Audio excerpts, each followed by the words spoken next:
Hello বন্ধুরা, welcome to my YouTube channel. আজকে আমি আপনাদের সঙ্গে খুব একটি গুরুত্বপূর্ণ বিষয় নিয়ে আলোচনা করব। আচ্ছা বলুন তো, আপনারা কি কখনো ভেবেছেন একটা বাড়ি বানাতে ঠিক কতটা পরিমাণ বালি লাগে, কিংবা একটা ট্রাকে ঠিক কতটা পরিমাণ বালি থাকে? তো যদি আপনারা এইসব বিষয় নিয়ে চিন্তিত থাকেন, তাহলে আমি কিন্তু এই ভিডিওতে পুরোপুরি আপনাদের সব কোয়েশ্চেনের উত্তর দিয়ে দেবো। তো চলুন ভিডিওটি শুরু করি। ভিডিওটি আপনারা শুরু থেকে শেষ অবধি অবশ্যই ভালো করে দেখবেন।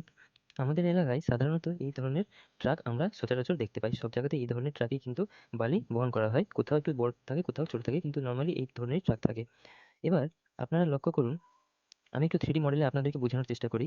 এই যে বালি সাধারণত সিএফটি, সিএফপি এই ইউনিটে মেজারমেন্ট করা হয়। এবার সিএফটিটা অ্যাকচুয়ালি কি?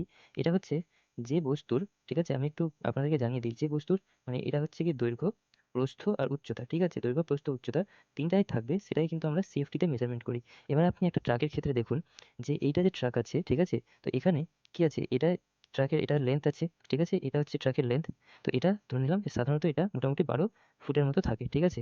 এবং এর চওড়া আমি ৬ ফুট ধরছি, এবং এর উচ্চতা এটা যে আছে, এই উচ্চতাটা এটা মোটামুটি ৫ ফিট আমি ভেবে চলছি।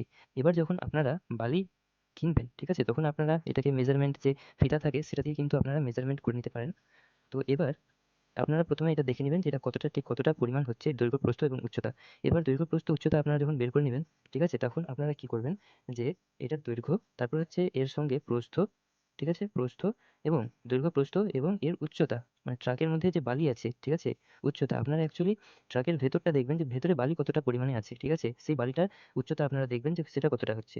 তাহলে আপনারা দৈর্ঘ্য, প্রস্থ এবং উচ্চতা দেখে নিয়েছেন। এবার আমি এখানে আপনাদেরকে দেখাই যে দৈর্ঘ্য এখানে ১২ ফিট ধরা হয়েছে, প্রস্থ হয়েছে ৬ এবং উচ্চতা হয়েছে ৫, ঠিক আছে? এবার আপনারা এই ৩টাকে একসাথে গুণ করে দিবেন। তাহলে এখানে হচ্ছে যে ১২×৫ = ৬০ ইন্টু ৬, তাহলে ৬ × ৬ = ৩৬, ৩৬০ সিএফটি, ঠিক আছে? এটা আমরা কিন্তু বালির পরিমাণটা পেয়ে গেলাম ৩৬০ সিএফটি। এবার সাধারণত একটা ট্রাকের মধ্যে এই ৩৬০ থেকে ৪০০ স্কোয়ার ফিট মানে সিএফটি বালি থাকতে পারে, ঠিক আছে? সিএফটি বালি থাকতে পারে। এবার প্রশ্ন হচ্ছে যে একটা বাড়ি নির্মাণে, একতলা বাড়ি ১,০০০ স্কোয়ার ফিট আমি ধরলাম, ঠিক আছে? ১,০০০ স্কোয়ার ফিটের একতলা বাড়ি তৈরি করতে মিনিমাম কতটা বালি লাগতে পারে, আপনাদেরকে সেই বিষয়ে কিন্তু জেনে রাখা দরকার। তো একটা গড়ে যেটা হিসাব ধরা হয় যে একটা ১ স্কোয়ার ফিট বালি মানে বাড়ি তৈরিতে, ঠিক আছে? মোটামুটি ১ম ফার্স্ট একতলার ফার্স্ট মানে গ্রাউন্ড ফ্লোর যেটাকে বলা হয়, ঠিক আছে? গ্রাউন্ড ফ্লোরের ফাউন্ডেশন করতে মোটামুটি ৮০০ থেকে, ঠিক আছে? ১,০০০ সিএফটি বালি লাগে। তাহলে যদি ৮০০ থেকে ১,০০০ ধরি, তাহলে একটা ট্রাকে যদি গড়ে ৪০০ সিএফটি বালি থাকে, তাহলে আপনাদেরকে কিন্তু ২ থেকে ২.৫ সিএফ মানে ট্রাক, ঠিক আছে? এটা হচ্ছে গিয়ে ট্রাক বালি লাগতে পারে, ঠিক আছে? কারণ হচ্ছে যে একতলা বাড়ির ফাউন্ডেশনের ক্ষেত্রে ফাউন্ডেশন তৈরি করতে হয়, ঠিক আছে? তারপরে এক্সট্রা অনেক প্লিন্থ বিম থাকে, অনেক এক্সট্রা কিন্তু এখানে বালির প্রয়োজন পড়ে। তার কারণে কিন্তু এখানে গ্রাউন্ড ফ্লোরে সবথেকে বেশি পরিমাণ বালির মানে খরচাটা হয়, ঠিক আছে? তো আপনারা সেই জিনিসগুলো কনসিডার করে আপনার বালি কতটা লাগছে সেই হিসাব মতো আপনারা সঠিক একটা মানে পরিমাণ নির্ধারণ করতে পারবেন, যেটা কিন্তু আপনাদের মানে আর্থিক দিক থেকে একটা সঠিক হিসাব করতে সাহায্য করবে, ঠিক আছে?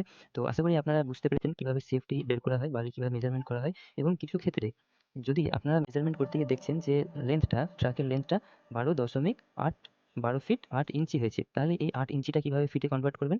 ঠিক ৮কে ১২ দিয়ে আপনারা ভাগ করে নিবেন, ঠিক আছে? ৮কে যখন ১২ দিয়ে ভাগ করে নিবেন, তখনই কিন্তু এটার ফিটে চলে আসবে। তাহলে এটা কিভাবে হবে দেখিয়ে দিচ্ছি। তাহলে এটা 8/12 হয়ে যাবে। তাহলে এটা এখন এটা হয়ে যাবে 2 দিয়ে আমি ডিভাইড করে দিচ্ছি। ঠিক আছে? 2, 3 তাহলে কত আসলো? 2/3 তাহলে 2 যদি নেওয়া হয়, তাহলে 0 পয়েন্টের জন্য একটা 0 আসবে। এটা আপনারা নিজেরাও করে নিতে পারবেন, অসুবিধা হবে না। 6 এ 18, এখানে হচ্ছে গিয়ে 2, আবার 0 মানে 6 করে চলতে থাকবে। ঠিক আছে? তাহলে এটাকে আপনাকে কিভাবে কনসিডার করতে হবে? 12.66, এটা তখন হয়ে যাবে আপনাদের ফিট। তখন এটা আপনাদের ফিট হিসেবে কনসিডার করতে হবে। এই 8 এর পরিবর্তে তখন 66 লিখতে হবে।